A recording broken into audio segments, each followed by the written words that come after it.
Равнис! Перу! За знамет! Мирно! За среща от дясно! Съпо! Чист!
Трети март. Свещена дата. 3 март. Ден за почет и смирение пред всички герои, пред техния подвиг и саможертва. 3 март. Ден на възкресение на нашата България. 3 март. Преславен ден, празник скъп на свободата. Нека погледи сведем и целунем знамената. Днес стаили огнен дъх, път поемат знамената към най-българския връх, Шипка, връх на свободата.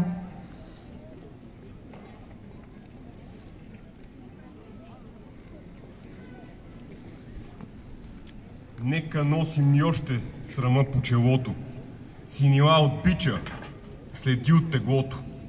Нека спомен люти от дни на позор, да висне като облак в наши кръгозор.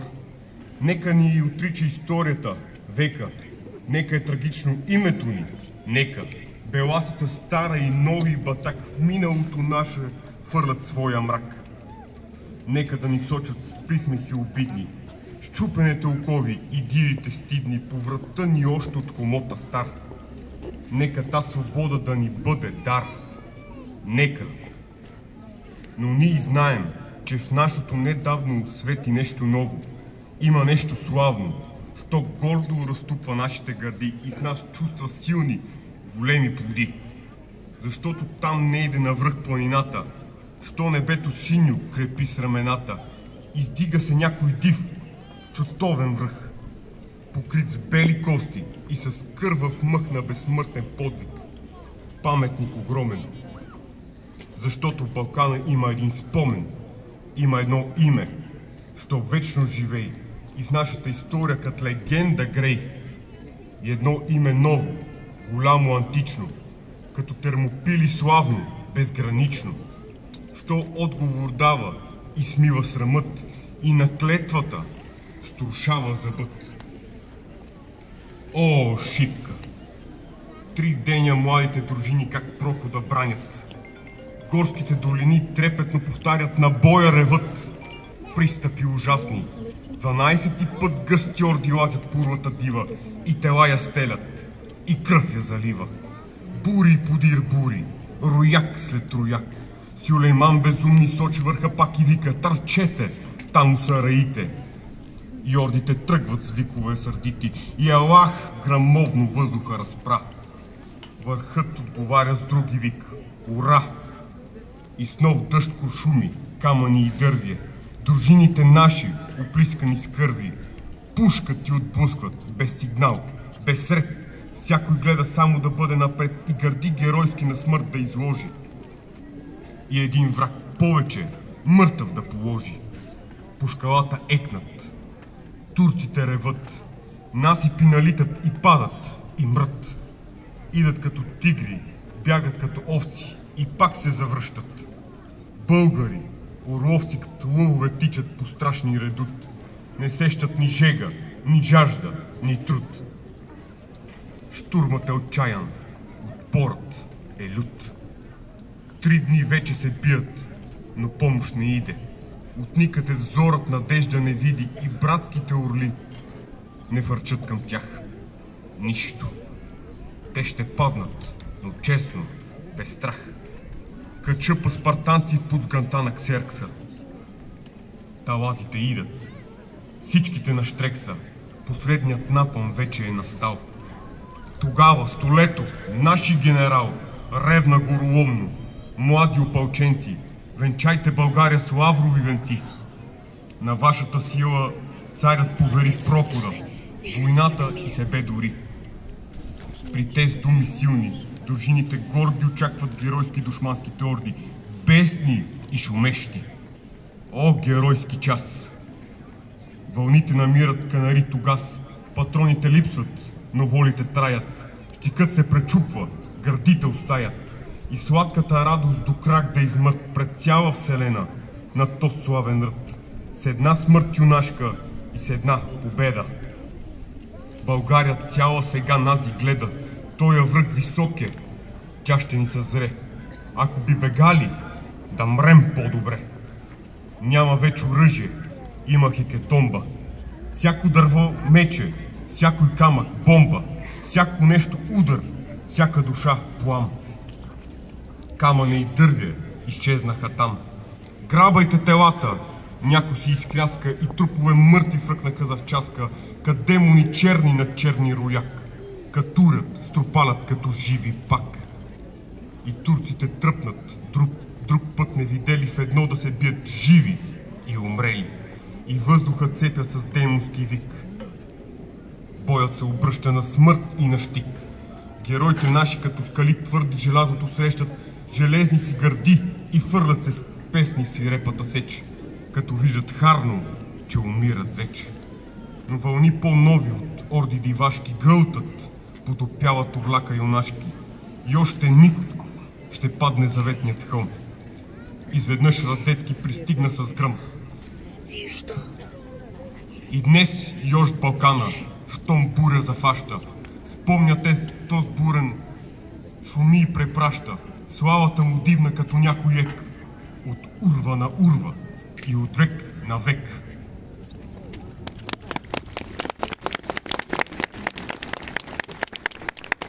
Сто 47 години свободна България. Уважаеми госпожи и господа, моля за вашите аплодисменти за талантливия Геннадий Иванов, ученик от 12 Б клас на Средно училище Васил Левски, град Елин Пелин. Да почетат празника сред нас са господин Венцислав Асенов и господин Ангел Славчев, народни представители в 51-во Народно събрание. Госпожа Таня Иванова, заместник областен управител на Софийска област. Началник на щаба на съвместното командване на силите, бригаден генерал Христо Христов. Подполковник Димчев, заместник командир на военно формирование 28860 Горна Малина, мобилна КИС. Подполковник Кръстев, командир на военно формирование 42600 Мусачево.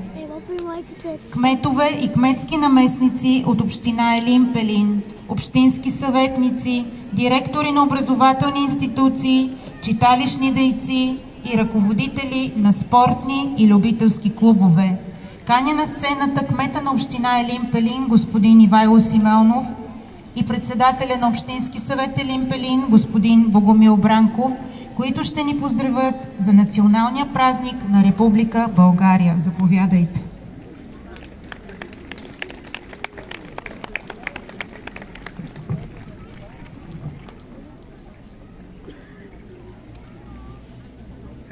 Уважаеми господин бригаден генерал, господа подполковници, госпожо заместник областен управител, господин председател на Общинския съвет, заместник кметове, общински съветници, уважаеми представители на детски градини, училища, читалища, спортни клубове,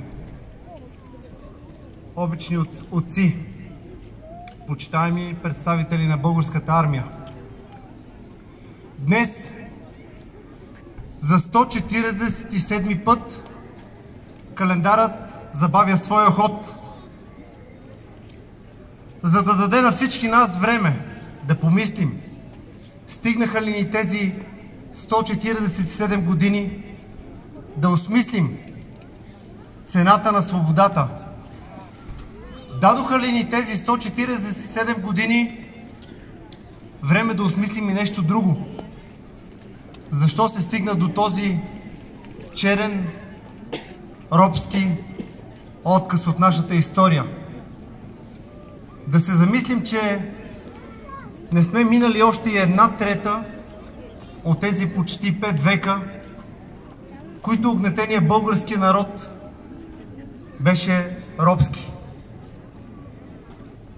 И днес всички ние отново, за пореден път, даваме своя отговор. И то е, че сме научили уроците на нашата история. Спомняме си как загубихме най-ценното, нашата свобода. Как падна Търново, после Силистра и най-накрая Видин. И фактът, че всички ние отново сме заедно тук на 3 март, показва едно, че ние няма да допуснем грешката да бъдем разединени. И заедно ще почитаме този исторически ден, в който преди толкова години граф Игнатиев подписа мечтите на всички българи по света. Една Сан-Стефанска България, която за жалост се оказа, че е била само един блян.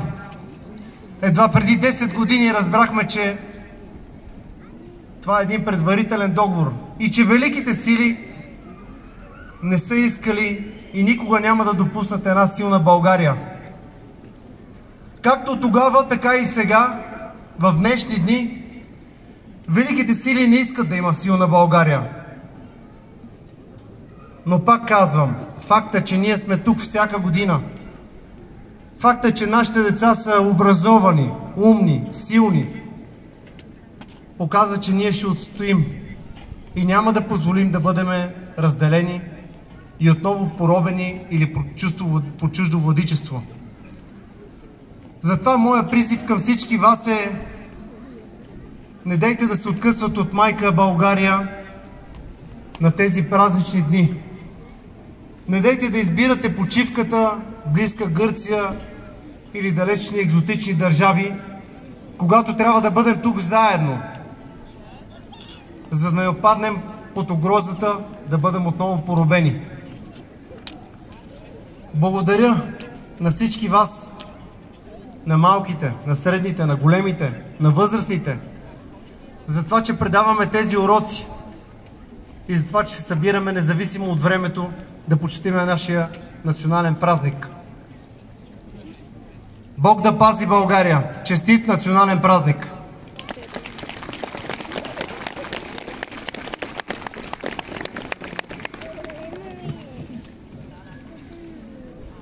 Уважаеми народни представители, уважаема госпожо заместник областен, уважаеми господин Симеонов, уважаеми господин бригаден генерал, подполковници, духовници, заместник кметове, кметове на кметства, колеги и вие гости. Днес отново е 3 март и всички ние родолюбиви българи сме тук, за да отбележим този празник заедно. Но както и кметът спомена, това не е просто един празник. Това е ден, в който трябва да помним Санстефанска България, защото тя в момента може да е блян, но тя е в сърцата на всички нас.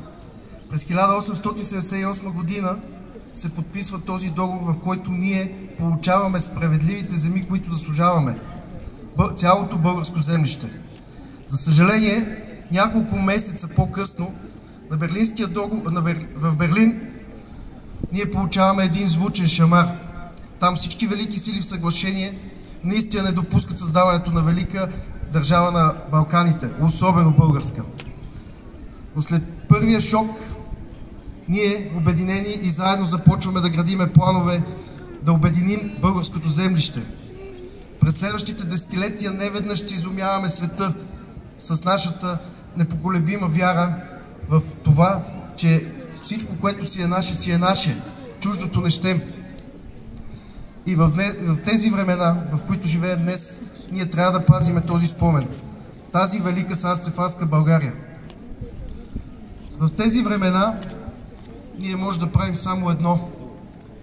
Да вярваме в нас като народ, да се уповаваме на Бога и да възпитаваме децата ни, че в идните времена може и да имаме шанс за тази бленувана наша държава да бъде обединена и силна.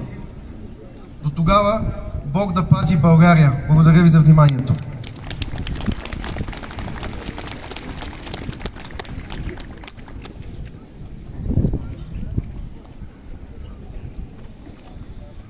Благодарим ви. Госпожи и господа, моля за вашите аплодисменти, с които да благодарим на военно формирование 28860 Горна Малина и 38 батальон за ядрена, химическа, биологическа защита на населението и екология Мусачево.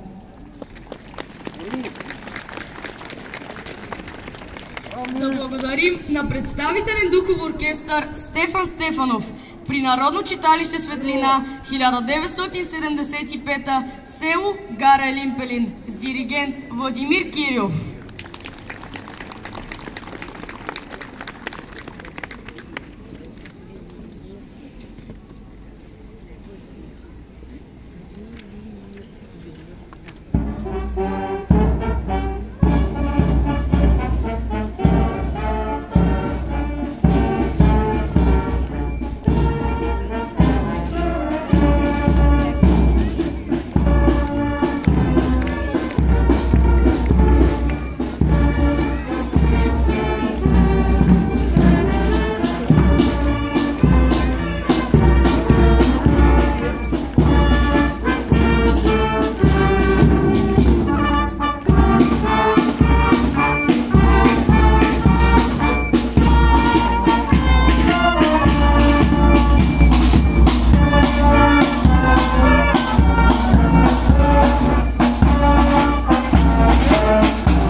една роднина – България, възкръснала преди 147 години на 3 март.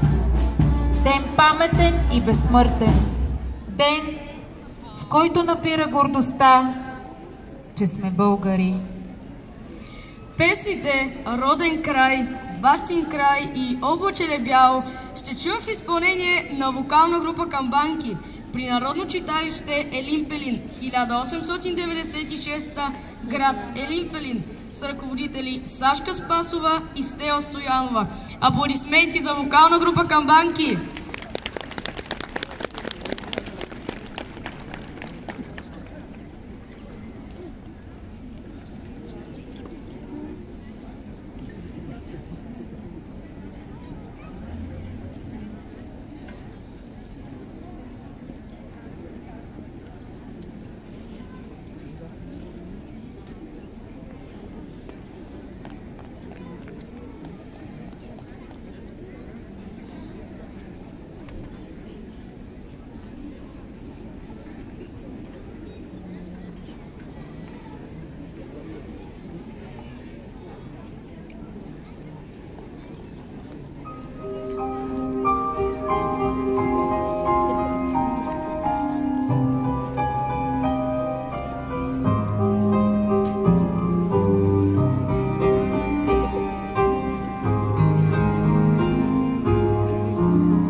а не по програма 3. Програма 3. Много малко. Или аз съм слепа. Да е забавно.